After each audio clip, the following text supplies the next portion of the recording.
السلام عليكم ورحمة الله وبركاته. اللهم صل وسلم وبارك على سيدنا محمد صلى الله عليه وسلم. ازيكم يا حبايبنا، عاملين ايه؟ يا رب تكونوا بخير ويبقى افضل حال. ما تنسوش اللايك والاشتراك وتفعيل زر الجرس واختاروا الكل، وانزلوا تحت في التعليقات صلوا على الحبيب عليه افضل الصلاة والسلام. النهارده الاربعاء خدوا اجازة مفاجأة من المدارس عشان الجو وكده. كنت بطلع كيس لبن، ببص كده لقيته عامل زي ما يكون هيروب، قلت هغليه. لو مسك وعمل زي الجبن كده او زي الرايب هسيبه اعمل بقرصة او اي حاجة. الحمد لله لسه لغاية دلوقتي سايباه، فلقيته تمام. فانا بحب الشاي باللبن، فانا بعمله شاي ولبن وهيبقى تمام التمام.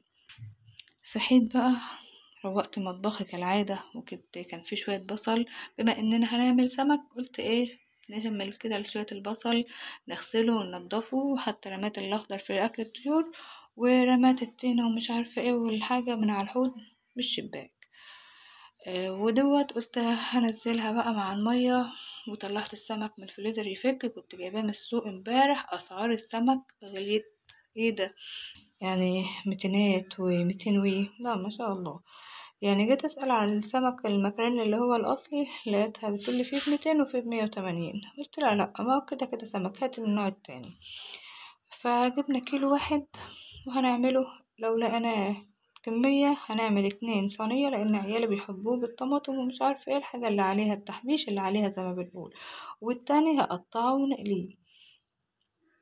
الحمد لله. النهاردة قلت بقى مش هطلع الفراخ دلوقتي، شوية كده على ما بروج يجيب لهم العلف بتاعهم ويجي. ربنا يجعل صباحكم حلو كده. ما تنسوش اللايك والاشتراك. يا رب قناتنا تكبر بفضل ربنا ثم بيكم. هروح اجيب السمك من على الفريزر وانزله تحت المية. امبارح ما عملتش اكل، كان عندي شويه رز سخنته، وكنت جايبه طعميه وفول ومش عارفه حاجه كانت كان حسين طالبها يا ربي من المطعم، جبتها. وكنت جايبه عيش ومخلل وكده. قلنا لا هنقضيها اليوم كده. يا دوب سخنت، وكنت عامله بيضتين مسلوقين وطبق طماطم، هنقضيها اليوم. والحمد لله عدت على خير. النهارده كنا في الخطه نعمل محشي، العيال غيروا الخطه وقالوا لا يا ماما اعملي لنا سمك. جبته بقى من الفريزر، هنزله في الطبق ونشوفه. رحنا مشوارنا، جبنا العلف. ابو رتاش قالت تعالي معايا ورحت معاه، وكنت في دماغي ان هو يروح لوحده وانا اعمل الغدا. جيت بقى انضف السمك بتاعي، هعمل 2 صينية والباقي قلية او العكس، لسه هشوف. فتحت 2 من الظهر كده، ونضفت ال3 الصغيرين هقليهم، وقسمتهم من النص. دول اللي هقليهم، والتانيين هعملهم صينية او سنجاري زي ما بنقول. هنا طلعت بصلتين وطماطمتين وقرنين فلفل، وهقشر 5 تومات واعملها كده زي سلطة ونحطها على السمك. عملت بقى كده، قطعت البصل والطماطم والفلفل والثوم، وحطيت فلفل اسمر وملح وكمون. هنحط شويه في ارضيه الصينيه، قد الصينيه انا بعمل فيها رنجة بالسمك. ونحط السمكتين ونحط زيت الاول، عاملاها من ظهرها كده، قطعها من ظهرها. حطيت شويه حشو تحت، حطيت زيت وشويه حشو من دوت، واحط الباقي فوق واولع عليه، واعصر عصرتين ليمون كده، نجيب ليمونتين ونعصرهم عليها. عملت اهوت. والسمك التاني اهوت، اتبله بقى وانزل الميه دي منه واتبله واسيبه في جنب. لما اعمل الرز هقوم قليه. 3 سمكات مقطعاهم كده نصين، يعني هيبقوا 6 حتت. والتاني علقت عليه اهوت، وهعوز اغطيه بقى بغطا ونغطيه عليه يستووا مع بعض كده. عندي كيس فاصوليا في الفريزر كده، طلعته. وعملت بصل. لما بروح مشوار باجي الدنيا بتتكركب فوق دماغي، عاوزة تعملي الحاجة وتخلصيها عشان يتغدوا. خرجته بقى كده، واحط سمنة وزيت ونولع عليه على ما نضرب الطماطم. هنا حطيت عصير الطماطم وخدت منه شوية هنا في الصينية بتاعة السمك، نغطي عليه تاني زي ما كان نغطي عشان يكمل سواه. حطيت هنا بقى سمنة وزيت عشان انزل بشعرية على مغسل الرز يكون هي اتحمرت. انا النهاردة لو اوريكم شكل المطبخ واقفة في كده، يعني مش عارفة اروق حاجة. حتى الشفشق هغسله بقى، ولما اخلص نروق كل حاجة. حطيت سكر وحطيت كزبره ناشفه وحطيت بابريكا. وانا بغسل الرز كده نسيت ان انا ما عملتش ميه سخنه، فبملى الكاتل.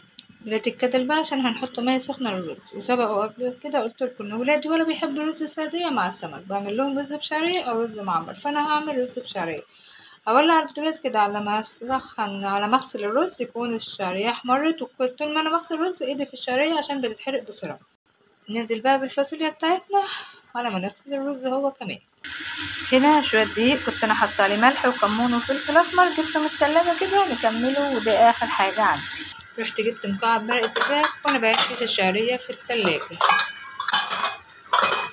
نقلب بقى الشعرية وهو ده اللون اللي انا عاوزاه. هنزل بقى بالرز والملح ونقلبه تقليبه على الناشف، وننزل بالمية السخنة. عملت بقى، نزلت بالرز والملح وقلبته تقليبه، بعت لتاش تجيب لي مرقة دجاج من التلاجة ونحطه وننزل بالمية السخنة ونقلب الحتة ديت عشان مش فيها شعرية كتير. نزلنا بقى بمكعب مرقة الدجاج وقلبته وهقطع عليه ستيك.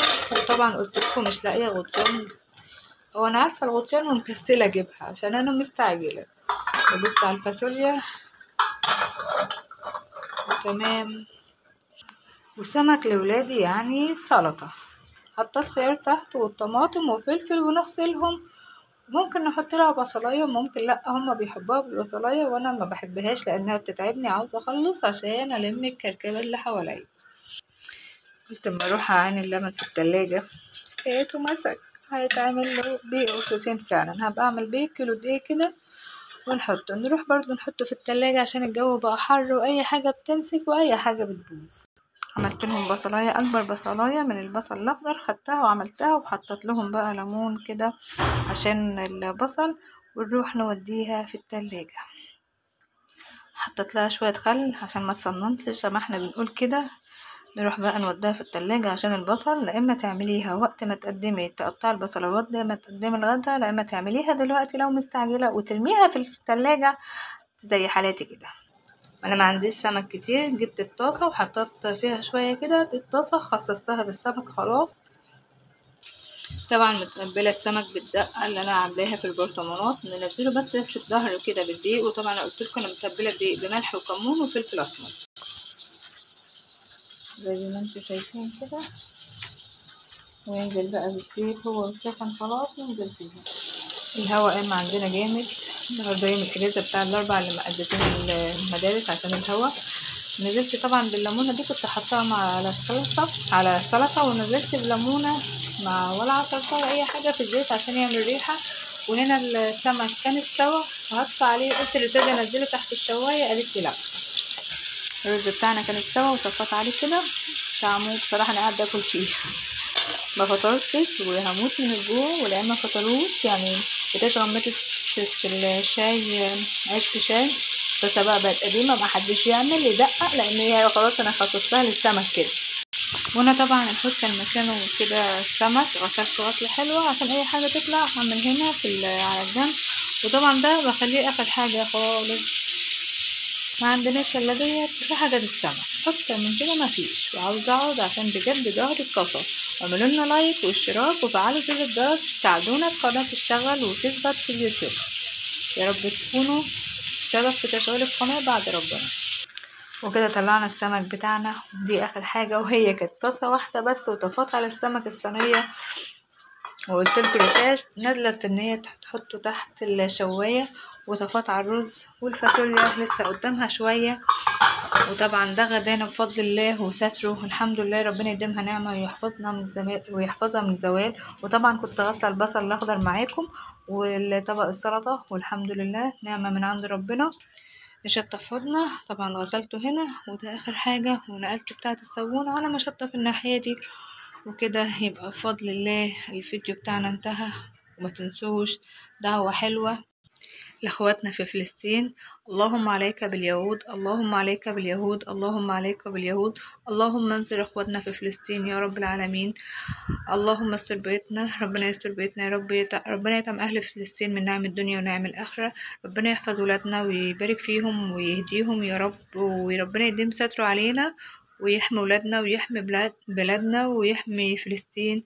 ما تنسوش دعوة حلوة منكم لأخواتنا في فلسطين، ودعوة حلوة منكم لينا وليكم منا بالمثل. اللهم صل وسلم وبارك على سيدنا محمد صلى الله عليه وسلم. وما تنسوناش اللايك والاشتراك في القناة. يا رب نكون ضيوف خفاف عليكم وضيوف مهدومة عليكم، ويا رب نكبر بفضل ربنا ثم بيكم. لايكاتكم الجميلة تساعد في تشغيل القناة. يا رب اللايك والاشتراك وتفعيل زر الجرس، وانزلوا تحت في التعليقات صلوا على الحبيب عليه أفضل الصلاة والسلام.